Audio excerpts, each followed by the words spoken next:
You're listening to Theater in College Hoops. I'm Subi. Alongside me is Taylor Dammel. We're brought to you by Dash Radio and the Barn Burner Podcast Network. Go subscribe on whichever device you use. I actually heard Devontae Smith-Rivera, former guard for Georgetown, subscribe, so you should as well. Check out the website at thebarnburner.com. That's the-barnburner.com. And make sure to follow us on Twitter at CBB Theater. You should also follow me at Subi232 to find out where the Theat is.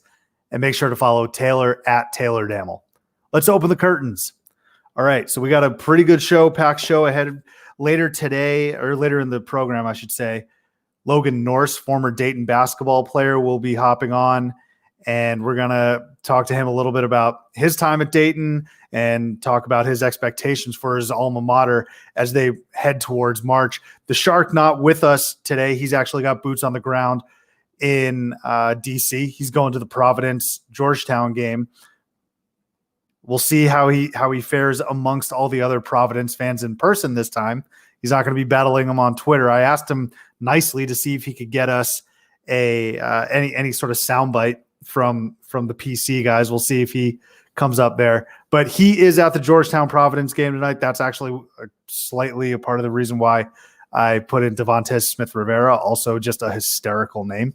One of the better three names that we've had in college basketball. But Taylor, we'll welcome you in here. Big weekend ahead.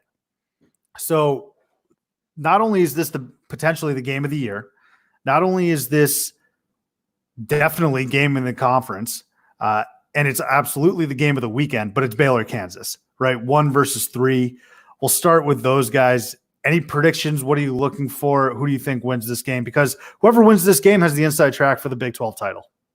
Oh, yeah.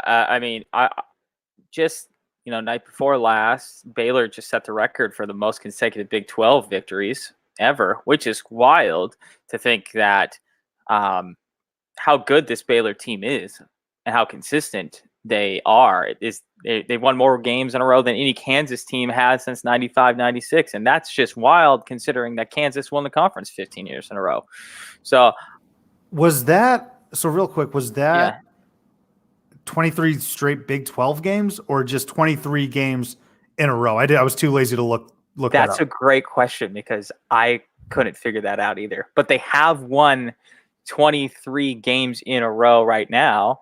So I'm pretty sure it means any streak of any Big 12 team, not streak against only Big 12 teams. That's funny you say that because it took me longer than I care to admit to look into that. And I can't even say with 100% certainty that that's the correct answer. Well, I mean, I think we just got to use logic and deductive reasoning, right? They're 24-1. I'm assuming they won their first game of the season, then lost to Washington. Yeah. Right. And look, this is a call to all ESPN writers, editors. Be better with your wording, please. It's the worst. Let me do a shameless plug of the Warm Up Daily. Sign up for the Warm Up Daily newsletter at warmupdaily.com. I made a mistake today, and I've been thinking about it all day long about how I made a mistake in the warm up today. And I don't understand how people who work for like ESPN and have like editors and stuff like that make those type of. It's not a mistake. It's just not being thorough, right? Is that the way to put it? Attention to detail, I suppose. Yeah. You got to tell me what the mistake was. So I'm actually going to blame ESPN. The mistake is that I put in the what to watch today that the NBA started today, Wednesday, as we're recording this. But when you pull up the NBA schedule, it auto populates the next NBA games, which is Thursday.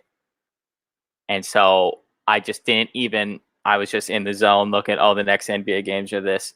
As I texted you earlier today, I've been thrown off all week thinking that you and the boys are coming to town this week, but it's next week. My whole February is just thrown off considering that like January took 7 months and February is now 2/3 of the way over.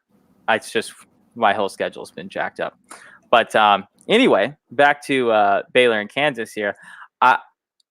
99 times out of 100, I would have predicted Kansas to win this game. But there's nothing at this point that's going to indicate to me until they lose, I'm not going to bet against Baylor. So just throw out all other reasoning Kansas is bigger. They're maybe more talented. But, we were watching the broadcast against Oklahoma, and they brought up a great point. It's one that we've talked about a lot, but it's just kind of shocking to say out loud, even though we're in mid-February, like we just said. Baylor has 8 players who redshirted. And the team is just old. They're just a bunch of men playing basketball, and they don't get rattled in whether it's at home or on the road. So no matter where this game was being played, I'm still gonna pick Baylor, just specifically because there's no reason. They haven't given me indication as to why not to pick them. Yeah, let me unpack some of your thoughts here. First and foremost, my February has been all jacked up in terms of dates, and that actually happened today.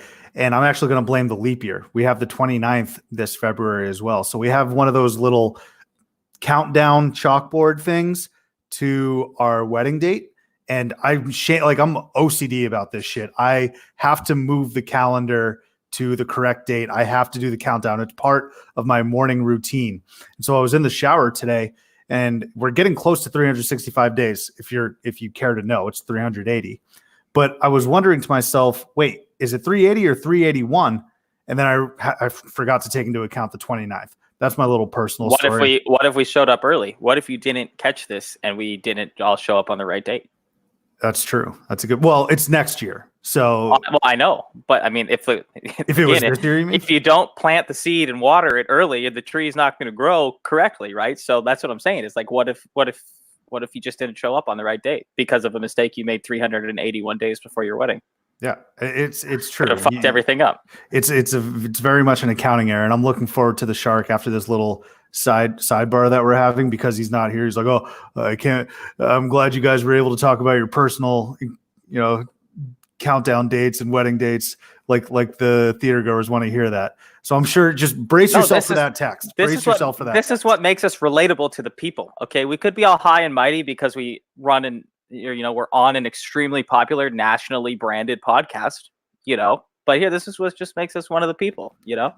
I'm just letting you know, brace yourself for the condescending Shark text that's inevitably going to come after this airs on Thursday. That being said, what's so crazy about your logic with Baylor and Kansas, and I'm not arguing it at all. It's completely fair.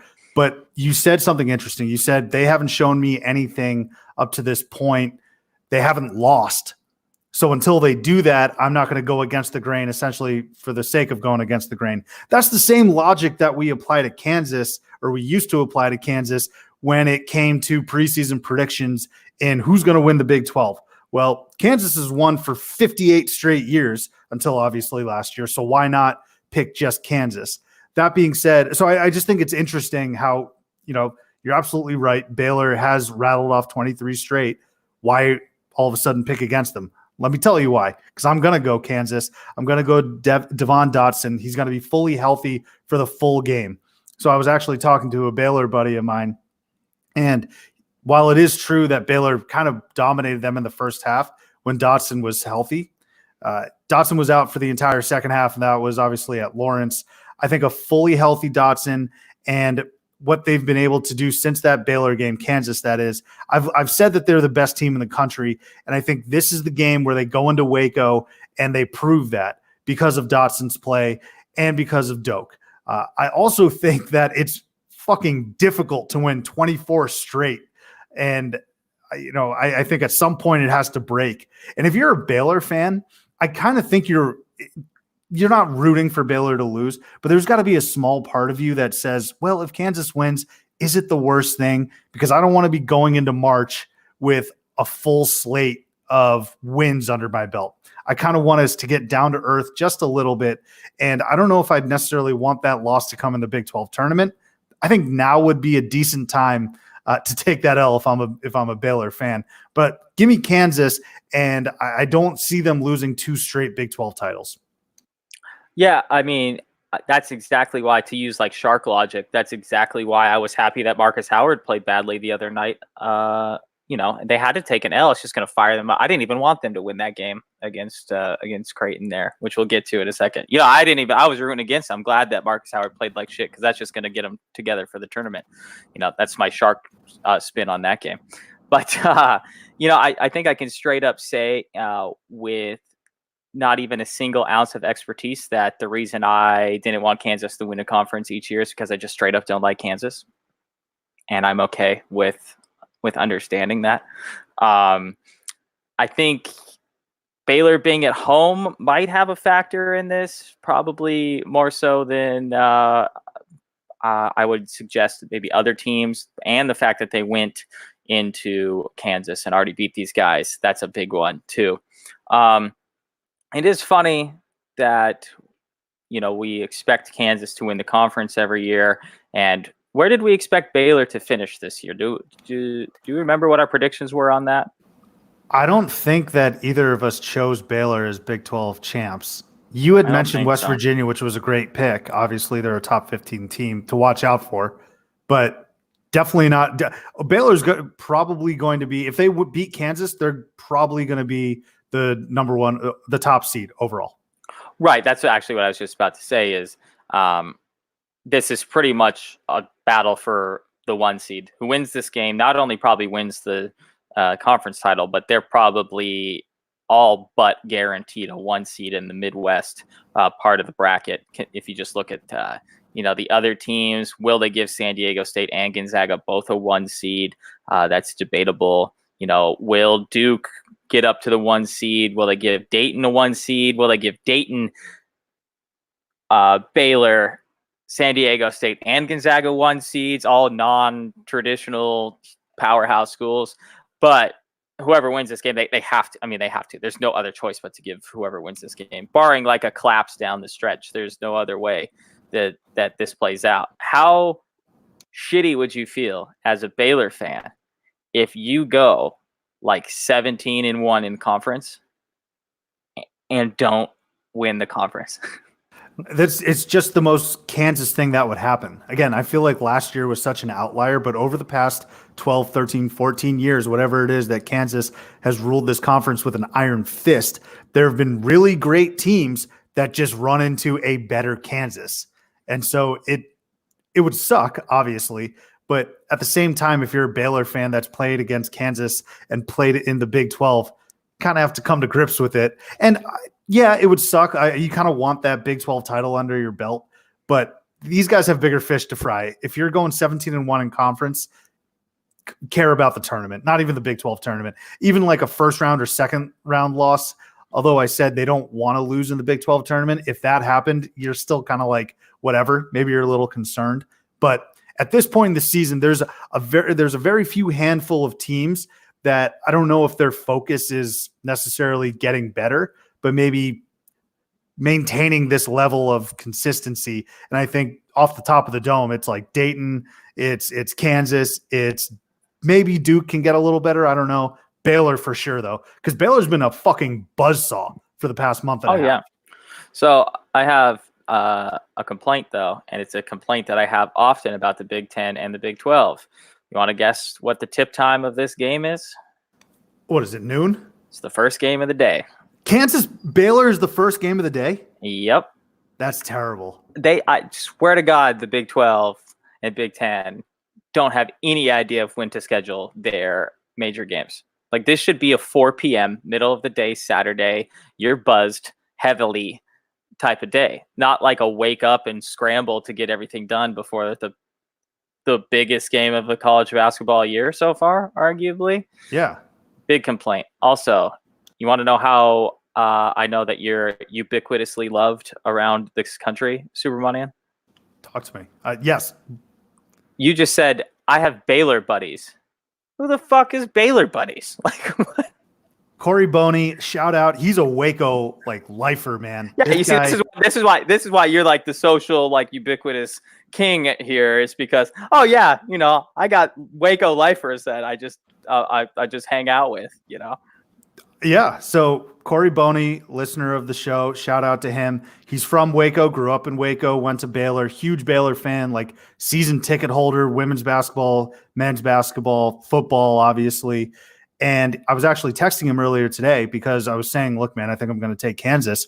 And he called me an idiot, a dumbass. And he was like, he's actually the one that sent me the screenshot of Kansas losing by 13 in Allen Fieldhouse when I brought up the Devon Dotson injury. So he's on top of his shit. He even sent me 3 pictures One was Teague, and who's their stud? Why am I blanking on his name? And then their tall white guy who looks like he should be part of the Addams family. All three of them were in Subway getting their nourishment on, as a matter of fact. So I don't know if that matters whatsoever for this upcoming Saturday, but if they lose, what did they eat on Wednesday at Subway?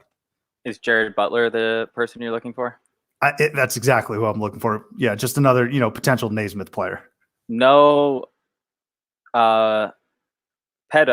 I don't know how to phrase this, but Jared, Subway, losing, winning.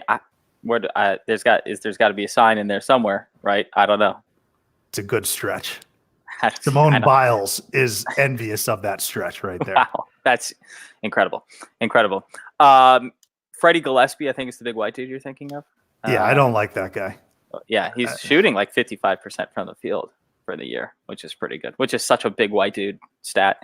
It is really good, but I just feel like, and I haven't watched him in a little bit, but I feel like last time I watched him, he was just so trigger happy. And I guess with a percentage like that, why not? But they're just not better players around you, man. I'm sorry. That's what I thought. There's such a good example, though, of like the sum is better than its parts. Baylor is a team. They have studs, don't get me wrong, and they have really good players. But, you look at some of these other teams in the country, and they're going to, like Marquette, like we just talked about. They're a really good team, but they're only going to go as far as Marcus Howard takes them. Seton Hall is really good. They're only going to go as far as Miles Powell takes them. I don't know if I'd agree with Seton Hall. I think they're a pretty complete team. Okay, but they still have that star that's going to drive the vehicle. Dayton has Obi Toppin, and they're going to go as far as Obi takes him. This team, Baylor, they can afford to have, like, Butler can have an off night, and it's going to be okay. They just played against Oklahoma without Maceo Teague, right? I believe. So, I mean, they can afford to lose one of these guys or one of these guys not have a strong performance. If you take Doak off of Kansas, we're going to sit here and be like, oh, man, that's going to really change their game plan. They're going to have to really become more guard-oriented. They're going to suffer from rebounding losses.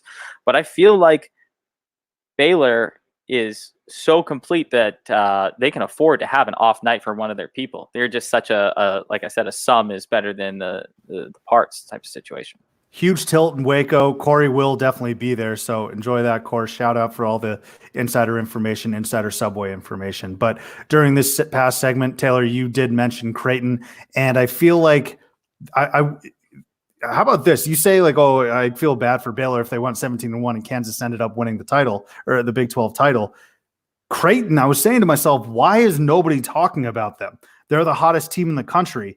And then you take a step back and you're like, no, the team that we just discussed, Baylor, is actually the hottest team in the country. Creighton hasn't lost in a month. Baylor has won 23 straight, but Creighton deserves some shine, and we're going to give it to them here. Kiss of Titch. Like I mentioned, I think the only loss that they have lost in a month, lost one time, that's to Providence on the road. But they just beat Marquette, kind of stifled Marcus Howard, if we're being brutally honest. And Creighton's peaking, and they are red hot at the exact right time. Greg McDermott, I think, deserves heavy praise, and he deserves to be, I think he's coach of the year in the Big East. Necessarily, he's got to be coach of the year in the Big East.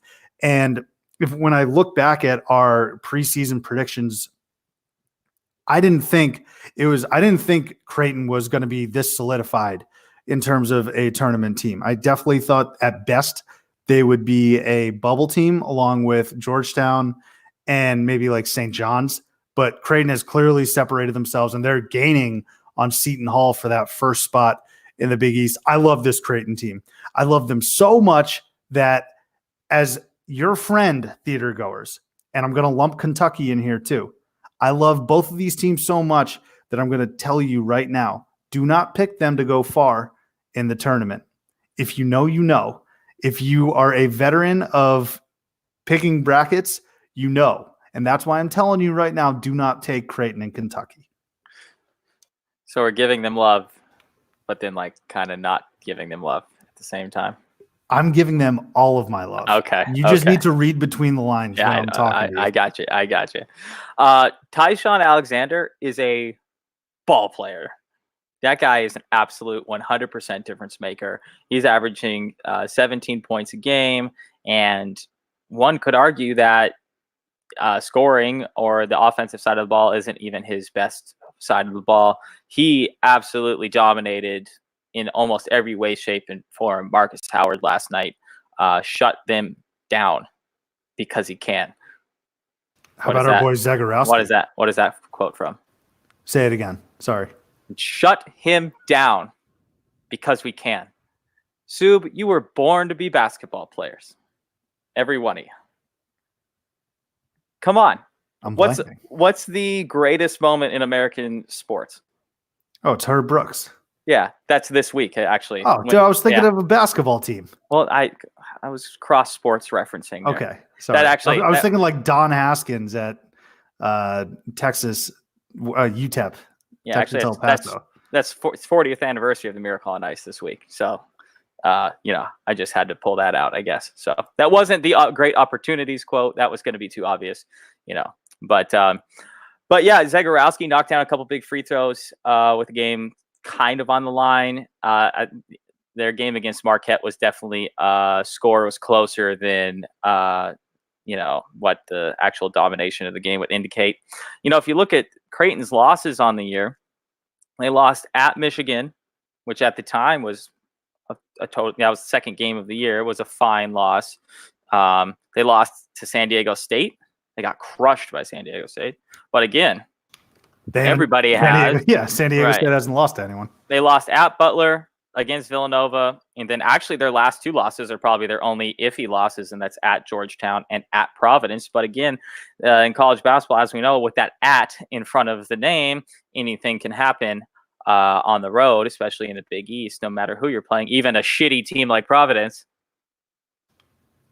Right. So, yeah, I mean, they are as good in this season of college basketball. They are as good as anybody outside of that top 4 or 5 teams that we kind of just discussed a second ago. Well, in this winning streak, their road wins have been great as well. They went into Villanova and handled them. They went into Milwaukee, handled them as well. So watch out for Creighton. Like I said, do not pick them to go far, though. Please don't do it. Kentucky also. A few other news and notes that I want to get to. Did you catch the game between Illinois and Penn State? Yes. It was an interesting viewing experience that we had some complaints, but also some what's the word I'm looking for? Praise. Yeah, thank you. Praise. Yeah. I'm not an English major. That's where you come in on this podcast. So. Yeah, but that's all right. I use the term incredible way too often. I need to hit the thesaurus as well. But I don't know what my incredible count is for this episode. I'll have to take a listen. Well, but I say and I mean at least every sentence. So 2020 year of accountability. Illinois, Penn State, the viewing experience I thought was great. So they had an all access between both coaches, Brad Underwood and Pat Chambers. I enjoyed it. I thought it was cool to hear plays, and then right after the plays being called out, whether it be on the sideline or out of a timeout, I thought it was really neat to watch the players try and execute those plays. And then even defensively, right? Pat Chambers, for example, will say, X, Y, and Z is coming. Let's defend it. And it's kind of cool to see that chess match before it actually happens on the court. But yeah, there were some people that didn't like it because I think they thought that it took too much away from the actual game itself. I thought it was great. I thought I was able to view it both simultaneously. I was surprised, though, that both Chambers and Underwood agreed to do it. These guys seem like salt of the earth, get the cameras out of my locker room type of guys, but they were pretty gung-ho about it. And a few other things that I want to mention about this type of viewing experience. This should give the viewer who hasn't played basketball specifically a better appreciation for the level of focus that these players have to bring in timeouts. Let's think about, you're in the huddle with Brad Underwood and Pat Chambers. There's music going on. You're tired as fuck. Like you just exercised for 8, maybe 6 minutes straight. 15 coaches are yelling at your ear. You got Orlando Antigua or whatever his name was, that was mired in some college basketball recruiting scandal, something. I don't know. He's like yelling different directions at you. You got Underwood, you got Pat Chambers, different assistants. And then on top of that, you got other teammates just like bench warmers saying, here we go, guys, here we go. It's like, shut the fuck up, please, so I can see what's going on. The level of focus, and of course, the fans are going berserk. So the level of focus, I think there was a great appreciation for that. And then another thing that I kind of thought to myself, you got Brad Underwood and Pat Chambers who are doing great jobs this year, but by no means on a macro level of coaches do they have clout. Yet they are riding these refs. That's fucking Pat Chambers and Brad Underwood. Can you imagine being a ref and you got to hear Roy Williams, Coach K chirping you up and down the court, Bill Self yelling at you? Like, that's got to be tough. So I think it gave me a little bit more of an appreciation for refs also. Those are my takeaways. Yeah, nobody gives a shit if you throw Chambers out of the game. That's not new. That's not even new. That's not even going to make SportsCenter right. But if you throw Coach K out of the game, you're going to get just harassed for weeks at a time. One of those nerds at Duke is going to find your address and show up and send you like a scathing letter. Coach K might even show up to your house and start yelling at you to shut up like he has previously to the student section there. It's like giving Braun his 6th foul in a game. Oh, cannot do it. Just the worst. I can't remember the stat, but hasn't LeBron only fouled out like twice in his NBA career? Something ridiculous like that. I just remember he fouled out in the 2012 Eastern Conference Finals against the Pacers, and the place, it was like we just seen a supernova. Yeah, right. Exactly. But I thought that having never been in a college basketball locker room or a high school basketball locker room really during any type of large game, and even if I was, no disrespect to all my North Pole people, there weren't a lot of stakes that like the North Pole high school basketball team was playing for at any given time. So I don't exactly have that experience, but I know enough to know that like the locker room speeches are not like win one for the Gipper every single fucking locker room speech at halftime. It's more so of the just, hey, why the fuck aren't we running our plays, dudes? Could you fucking get it together? Is pretty much what I got from the halftime speeches. So I thought that was cool. I will say this type of viewing experience has a time and a place. We can't do it much later in the year than this because we're getting to crunch time. And if I'm watching like Arizona, Oregon for the Pac-12 title, there's no fucking way I want like 17 screens. I just want to watch the game go, right? So I think it's a cool experience for kind of just to see what's going on behind the scenes. I can understand a little bit of why maybe in a big game, you as one of the actual fans of the two teams that were playing, that maybe you'd want to just be able, speaking of focus, you maybe just want to focus on the game itself. But I think it's cool to be able to see what's going on behind the scenes, especially for the casual fan that doesn't really look too much into college basketball other than when they go home and they sit down and they crank on the TV. I thought it was cool. I wish I would like a school like Arizona to be a part of it. But again, only like in a December match against whoever the fuck, Western State Tech. I don't want to do it against like Oregon with the conference on the line. Right. Or a postseason game. Sean, by the way, if Arizona got that, Sean would just be coughing the entire time. It'd be terrible audio. It would be cough, call out a play, yell someone for not having a defensive rotation. I think my favorite coach, though, that I would want mic'd up and to emulate this viewing experience, Frank Martin. Oh, I was gonna say Bruce Pearl, but Pearl would be awesome. But I think Frank Martin would be the best, not just because he's angry all the time or anything like that. He's just intimidating, and he's a psycho. And South Carolina is not very good, so there'd be a lot more opportunities to hear how mad he would get. Do you think that miking up like Bobby Hurley would just be essentially like putting a baby monitor in your toddler's in your infant's room? That would get way too old. I could do it for maybe the first 4 minutes of the game. That's it. Could you imagine the crying that would happen during a 2-hour-long Bobby Hurley mic'd up event? Both fucking Hurleys. Yeah, whatever. The Carpenter and whatever that. Bobby fucking Hurley. Yeah, right. That's not even a nickname, though. I mean, Obviously, I can't Hey, hate. we are not here to slander Rothstein. I'm not slandering Rothstein. I'm just saying that that's not even a nickname. But I digress on that. That has nothing to do with my hate for Arizona State or Bobby Hurley or anything like that. Of course, it's just I don't want to listen to him cry the whole time.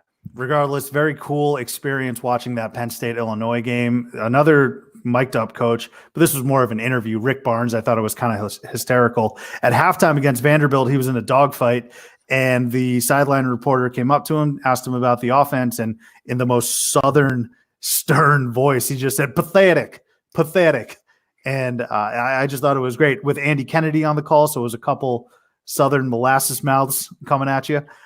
So a lot of coaches mic'd up this week. I also want to talk real quick, Taylor. This is like the insane ramblings of the college basketball mind. All right, I'm going to preface it by saying that I had a few tweets on Sunday and then yesterday about hoops and nets. I'm talking about the literal hoop and the net itself. On Sunday, UConn played Memphis, and I got to tell you, UConn has some of the worst hoops in America. Just terrible. It was tight rims. The net was very short. It was taut. When the ball went through, like the net barely moved. It just no character, very bland. And if I were to describe that hoop, it would be very angry, right? Even makes were miserable. And the misses were terrible. So it's just not aesthetically, it's not a nice viewing experience. Again, complete rambling right now. But Throwback Hoops, which is a great account on Twitter, they tweeted about Kevin Garnett and the Timberwolves in 2004. Those nets and hoops were on the complete opposite end of the spectrum. They were amazing. The nets would dance like Ben Stiller and Starsky and Hutch after he accidentally took the cocaine. Those nets were so loose. They were long and low, baby. Workaholics quote, long and low like a mom butt. Those were the best hoops and the softest rips. Do you kind of understand where I'm coming from, or am I just a complete insane human being? No, 100%. I think what your complaint about rims and nets is my complaint about camera angles. Okay, answer me this. I think we're going to be on the same page here. Give me the worst viewing experience of any arena in the country from a camera angle standpoint. Haas Pavilion. Boom. Cal. Just fucking sucks. No idea if the ball goes through the rim or not.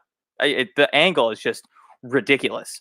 You look and I can't even imagine how many times I've did my 3 dance Carmelo to the temple and I realized that Arizona threw up an air ball because it never even looked exactly the same. I'm trying to think of what arena also has extremely soft rims. Maui, yeah. Maui has, you could throw anything up there and it's probably going to dance its way in, or at least around the rim like 3 times.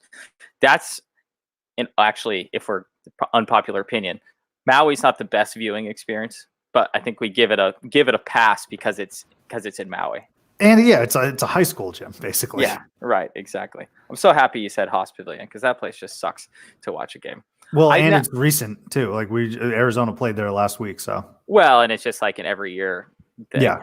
I will say Cameron Indoor is not an awesome viewing experience, I don't think, as well. Imagine having a seat. You finally get your first time into Cameron Indoor and you're sitting right behind the basket and you have to look past like the cage that is the bars because there's no stanchions at Cameron Indoor. They're those old high school fold up rims, which I'm sure they don't fold up anymore, but they're old school. You're like looking through a pole the whole time. I feel like that would suck as a fan if you had got to get stuck behind there. So I'm trying to marry the two pet peeves of ours. What's like the best arena or viewing experience where we have soft rims and long nets and just a regular camera angle? I feel like there are a select few that just suck, but majority of the camera angles are. Oh yeah. I'm going to be completely biased. I think Arizona actually has an awesome viewing experience. I think the colors just work really well. They've adjusted the lighting really well. The camera angle is ideal.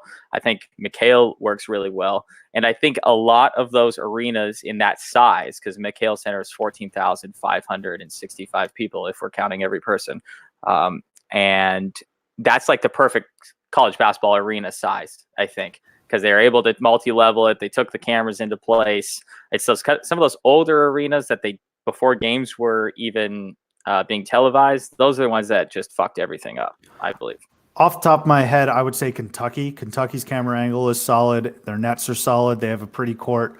I like Kentucky's. But again, these are just the insane ramblings of a college basketball mind talking about nets and hoops. Well, hold on. Let me give Kentucky a double shout out here because Rupp Arena, up until just recently, they didn't have the roof strength to hold up a Jumbotron. So just until recently, they still had kind of like carrier dome style screens in the corners of the arena. They just did a little bit of a renovation to Rupp to be able to put a Jumbotron in, and it actually affected what their camera angle was, and it improved it just by a little bit. So if you want insider information about Jumbotrons being hung up from roofs in college basketball, you have come to the right college basketball podcast. Jumbotrons in arenas and where players are eating before games. This is what Titch does. I will also just really, really quick nitpick. And again, this is just splitting hairs, but on the baseline, right?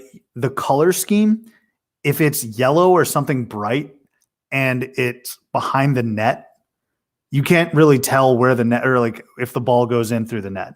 Do you know what I mean? Like if the baseline is yellow right behind the net, even if it's just a letter that's filled in with yellow, again, I'm thinking of Cal, you can barely see the net. I don't know if I'm describing that well. No, think of Creighton, actually. Speaking of Creighton, Creighton has a blue baseline, but all their letters are white. So yeah, you could see how you can't really see the net because it's like up against the G in Creighton from the camera angle. So I'm pulling a Logue from last episode of putting my hands up to the screen right now to describe how this is going to look, and none of you have any idea what I'm doing. So just picture my hands. Ricky Bobby, what do I do with my hands situation right now? Another thing that I wanted to talk about real quick before we get to an interview with Logan Norse, celebrity lookalikes. All right. These just popped into my head, and we might have to make this a little bit of a segment, but these guys are doppelgangers. All right. So Luka Garza, he was actually on Stuffed with John Rothstein, the latest episode. Did you catch it or no? Nope, not yet. I did not. Please watch it. I know you're very busy. I'm sorry. Watch the goddamn show, please. All right. I can find my grandma a house this week. Okay. I've been struggling. All right. Grandma can take precedence over Rothstein, but until then, he was devouring a chicken vodka wrap. So you could watch just for that. But Garza was on Stuffed, and it hit me. He looks like a younger Matt Dillon. Okay. You know who he also looks like? Shark brought this up, Mason Rudolph. Yeah, the non-racist Mason Rudolph. Sure. Yeah, I'm with you. Whoa. Allegedly. We're not making accusations. Allegedly. So you know what Luka was actually doing the other night? He was watching The Bachelor with Fran and Connor McCaffrey. Wow. And we are a Bachelor supporting program. Now that we have a friend of the Final Four. Actually, I'm glad you brought that up. Do you think Bruce Pearl listens to our podcast? No chance. Why? Because I would hope so, but no. Even though this was shot like 4 months ago, The Bachelor, and we're just seeing it now, he straight up stole our 2 Final Fours in a year line on The Bachelor the other day. I mean, he straight up stole almost word for word what we said. Maybe Virgo's sending along the audio. Has to be. Super disappointed that Virgo didn't make an appearance either. It ruined the whole thing. Actually, the point of doing hometowns if there's no Virgo? I want to defend because we're an Auburn podcast, War Eagle. Also an Iowa podcast. Yes, also an Iowa podcast, and then also an Illinois podcast as well. Soon to be a Dayton podcast. Most of the time. Yeah, actually, we're going to be officially a Dayton podcast after today. Definitely. There was a lot of hate for Chad Pruitt's hair on Twitter, and I want to defend our guy, Chad Pruitt, Director of Basketball Operations for Auburn. It's a stressful situation. Your daughter is bringing some goofball into the house who just sucks at everything. His basketball performance on The Bachelor was just atrocious, and people were hating on Chad Pruitt's hair, and I don't support any of that hate. I just want to make sure that we're clear, since we're an Auburn podcast, that we didn't support any of the hate on Chad Pruitt's hair. That's how you defend the wall. Mm-hmm. I will also say, just as a side note about hometowns, being an Indian person and a child of Indian immigrants, I always find it so funny during these hometowns when the parents are just like so invested in the emotions of a relationship. I promise you, any immigrant parent, Asian parent would just be like, why are you are you married? Why are you bringing her here? Do you want to marry her? Like, I guess that's also what they're asking, but they're like, just make sure you fight for her, all this shit. Shut the fuck up. They will tell you your like profession comes before your wife or any sort of love. And I just love these little conversations that Pete has with the parents. I similarly don't understand how like the siblings are crying with each other in the bedroom. No matter, and this isn't even just a brother or sister, a sister or brother thing. Every time they bring a sibling in, they're like, "Oh my God, Taryn, I've never seen you so happy." It's like, bitch, I got here 5 minutes ago. Like, what do you mean you've never seen me so happy? Do you think like if you were on The Bachelor, Ashoka is going to pull you into one of the side rooms and be like, Taryn, man, this is incredible. Just start tearing up. No, my sister would be like, yeah, that bitch seems cool. Like there's none of this emotion involved. I'm with you, but from the sibling standpoint there. It's wild. And that was Talking Bachelor. But yeah. Shark is gonna hate this podcast, by the way. Good. The chains are loose. But yeah, Luca Garza looks like Matt Dillon. And that's a good thing. Matt Dillon, criminally underrated in terms of the films that he's put out, right? You got Something About Mary, Crash, You, Me, and Dupree. Love all those. That's several Something About Mary references. And like, is that back to back Something About Mary references? Did we have it? I remember the first one was Peyton Pritchard not knowing it because he's a fraud about rom-coms. And then there was Something About Mary reference last week, I think, or last episode.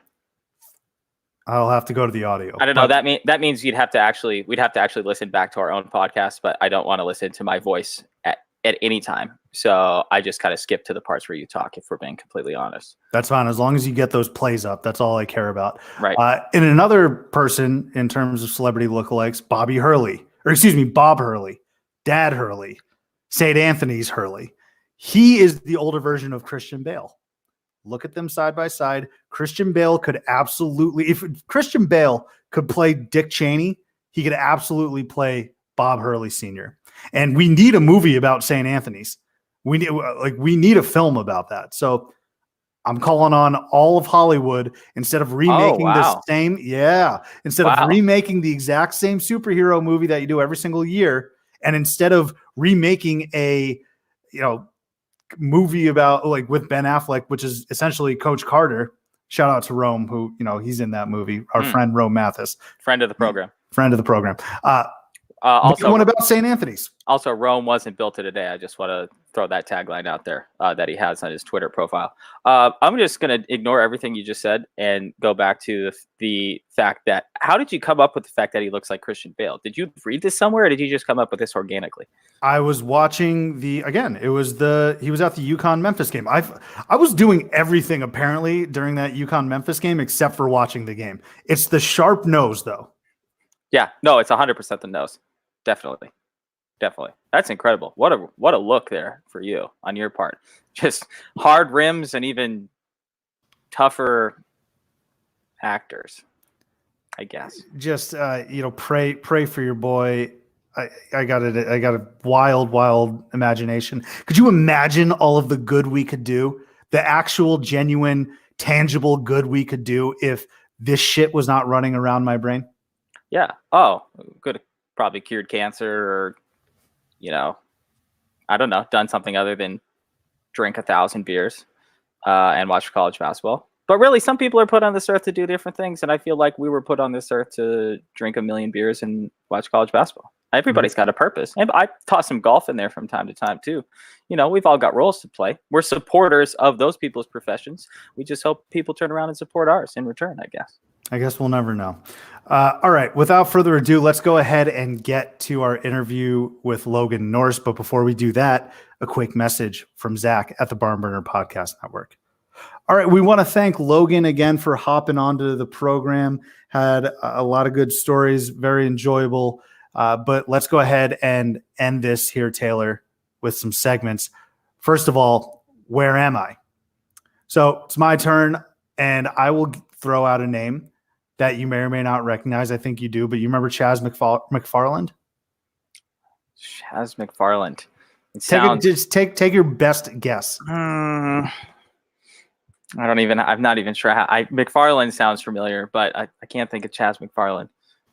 Chaz McFarland, former big man for Wake Forest. He was a 7-footer, and I think he was on that Farouk team. He was on that Dino Gaudio team, that team that was ranked number 1 in the country at one point. If you can even wrap your head around that, right, with the way Wake is sputtering now. But Chaz McFarland, right now, he owns a property restoration company servicing the Dallas-Fort Worth area. Now, we've done it, Taylor. We finally found someone who isn't in finance, insurance, or sales, but rather in home services. Now, to be fair, he did have a little bit of a stint, playing ball, but he's in home services now.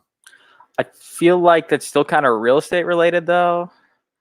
Well, what's his role here? It's damage restoration. Okay.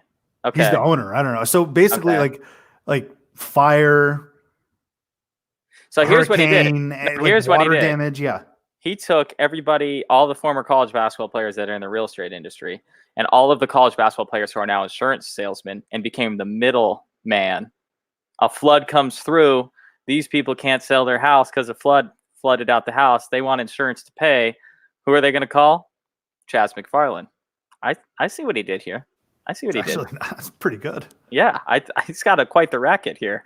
I hope there are some former college basketball players that are listening to this podcast. I'm sure there are at least dozens of them that when they go pro in something other than basketball, they can call someone like Chaz McFarland and say, hey, I don't want to be just the normal guy that every other basketball player becomes. How can I become the guy in the middle? How can I get in the middle of the zone here and make a pass out of that?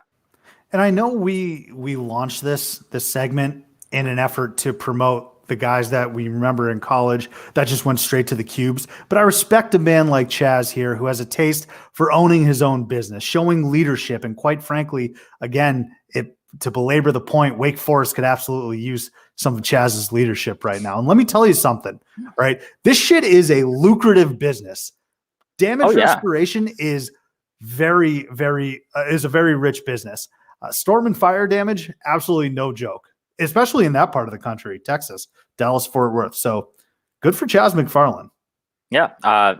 Shout out to him. We don't have a lot of damage out here in Arizona because it's literally the same weather every day. But that part of the country, yeah, they get every type of weather you could imagine. Smart guy. Must have been that Wake Forest education. That's exactly what it was. Taylor, you got a hug? Yeah, my hug is not like a happy hug. It's more like when your buddy fucks up and he comes back to the house and you dap him up and you're like, dog, what are you doing? That's my hug for that is Xavier Simpson because of this car crash situation that he's gotten himself involved in. He allegedly crashed I believe it was the president or the athletic director's car that he owned. And then he lied to the police. Now it's coming out. He gave him a fake name, didn't want to be involved. I guess that there is, it was at 3 a.m, of course. Something to do with that. The police noted that the seat was really far up close to the steering wheel. So they're claiming that maybe Xavier Simpson didn't actually crash the car and someone else crashed the car. And yeah, it's become a huge mess. And so it's just a classic situation of you're a big time college basketball player for one of the largest schools in the country. I don't even know what was happening here, but call someone else to deal with this shit.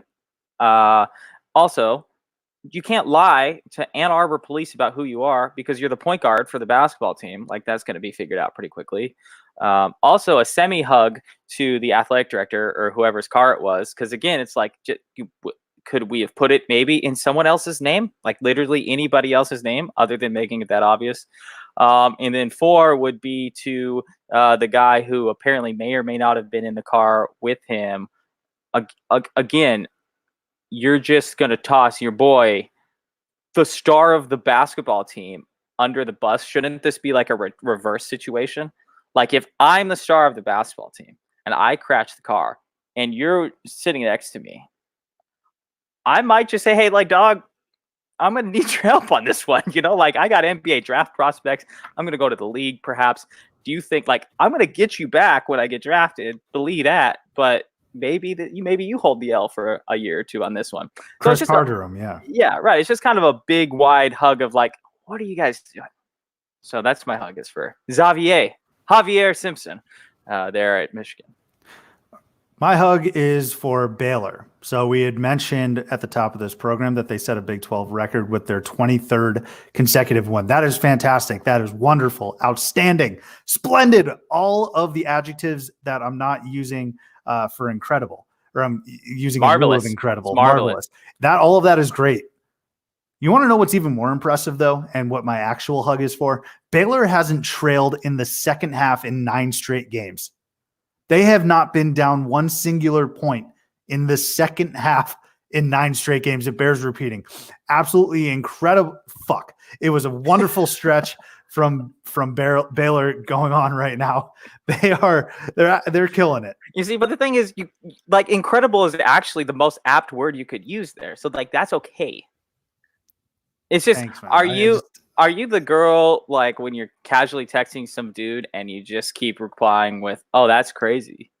Like, That's I went to the store and like the line was so long. Oh, wow, that's crazy. It's like, no, that's not crazy. That's like the most mundane thing possible. So I think you need to, if I may give some constructive criticism, Lay it on me. the use of incredible is totally fine. It's just someone's like 3-game win streak can't be incredible if also Baylor's 23-game win streak can't be incredible. This is all good feedback. I appreciate it. I have so many more flaws than you do because you're so much better at the radio and podcast thing than I am. But Subi, this isn't going to become an ass kissing competition. We need you're an incredible you're an incredible podcaster, Subi. I appreciate that. I'm not going to return the favor. Otherwise, we're going to continue this back and forth. And I know the Shark won't appreciate that. No, you hang up. I actually am going to hang up right now. So thank you again for listening. We want to thank Logan Norse again for hopping on to the show. We will see you next time here on Theater in College Hoop. Please enjoy these wonderful buffet of games upcoming, especially Baylor in Kansas. See you next time.